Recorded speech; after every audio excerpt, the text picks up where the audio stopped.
Welcome to Poems You Need, where two poets share the poems that sustain and inspire us. Hi, I'm Melissa Studdard, And I'm Kelly Russell Agodon. and we are poolside in Palm Springs at the Holiday House. And we're going to share some poems today by Blas Falconer, one of which is at a pool. So we wanted to be beside the pool. And it is from his book that's forthcoming from Four Way Books called Rara Avis. So cheers to Blas on your forthcoming book. We look forward to it. It's coming out in 2024. I chose this poem because it's deeply impactful emotionally, and it does so in a very, very small space, which is something that I'm not able to do usually in my own poetry. I really admire poets who can do this, who can write this way. And it was an opportunity for me to sort of study it and look at how he does it. So that was a real pleasure for me. And I needed it emotionally. It talks about the connection between a father and an adopted son. And just very beautiful. So I'm going to read it and then we can talk about it a little more. So my son wants to know who his biological father is. My son wants to know his name. What does he look like? What does he like? My son swims 4 days a week. When my son swims underwater, he glides between strokes. When he glides underwater, he is an arrow aimed at a wall. 4 days a week, his coach says, count 1, 2, before coming up for air. My father had blue eyes, blonde hair, though mine are brown. My father could not speak Spanish and wondered, how can you love another man? We rarely touched. When my son is counting, I count with him. I say, I am your father too. 1, 2. This poem just gets me. It makes me weepy in the very best ways. It's such an intimate moment. And to be able to take something like this and turn it into art in such a beautiful poem, I feel like these poems with queer families and this love, we need more of these in the world and to get them out there. And he does it so well. The moments when my son swims like an arrow underwater, I thought was so beautifully done. And I've read this poem several times, but something just caught me today at this reading was the counting 1, 2, and then that transition into my father. Like all these little techniques are so well done in the poem, and it comes across so seamless and it's so multi-layered. It's unbelievable how much you can pack into a poem in this length in terms of skill and technique. And something I just noticed on this reading is that the way he does the repetition, when my son swims underwater, he glides between strokes. When he glides underwater, that way that he starts each sentence, it is like the poem is gliding through water.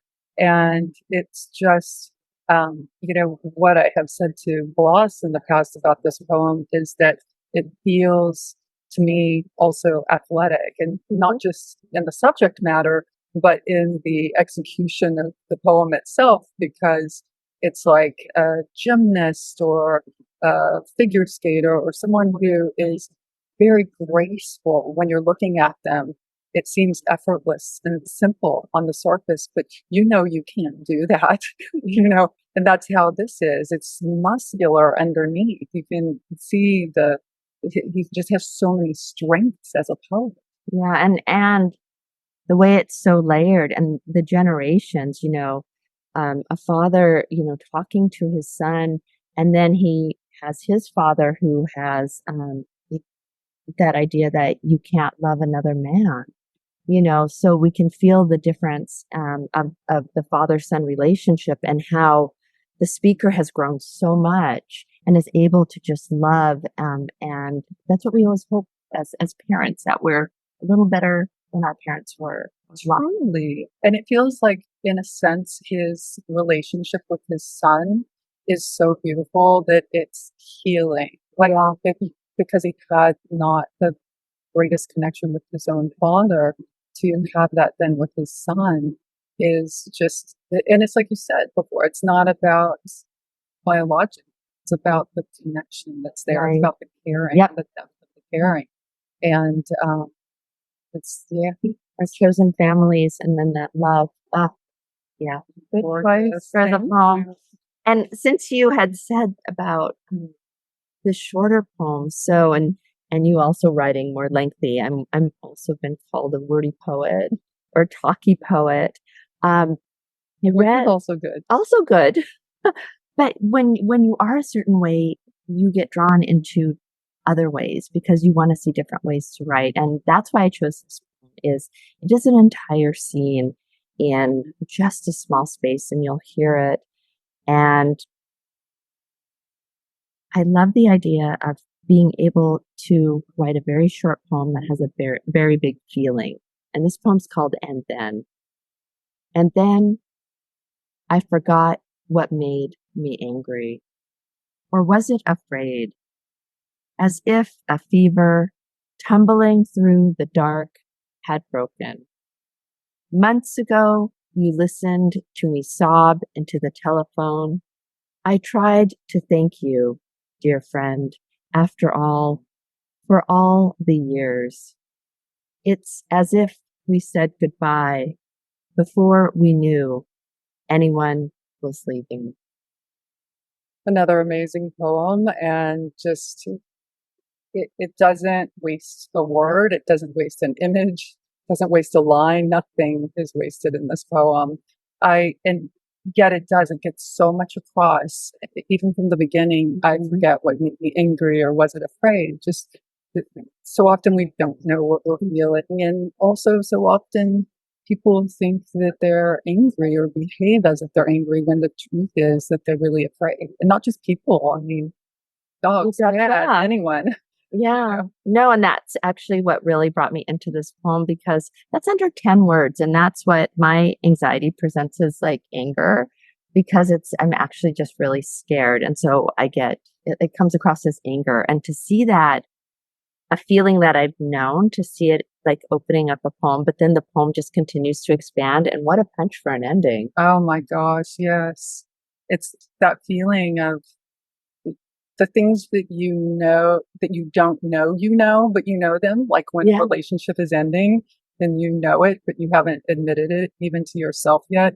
So you're kind of saying goodbye in all these little ways that are not literal, but it's the ending before the ending. And, it's so, what's the word I'm looking for? So relatable. This work is so relatable and so resonant emotionally. Yeah. Yeah. And both of these poems, because I was thinking of this line, months ago, you listened to me sob into the telephone. They're both very vulnerable poems. They're very, really intimate and personal parts, the speaker is. And that's so admirable for me, because we had talked about it with Diane Seuss's poems, how things aren't veiled, that we're able to come into the poem with the truth in the story and not be afraid to share it, to really open up. And that's what he does so well. And speaking of strength, it takes a lot of courage and strength to do that.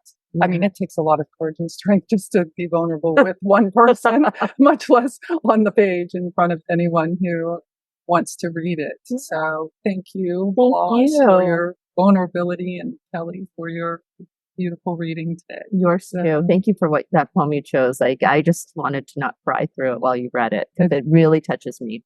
And I was trying not to hold my breath so that I could actually read. Yeah. So, okay. Thanks. Thank you for celebrating poetry with us today. Information about the poet and works featured can be found on the episode page. And if you enjoyed today's reading, please press the like button and subscribe so not to miss another poem.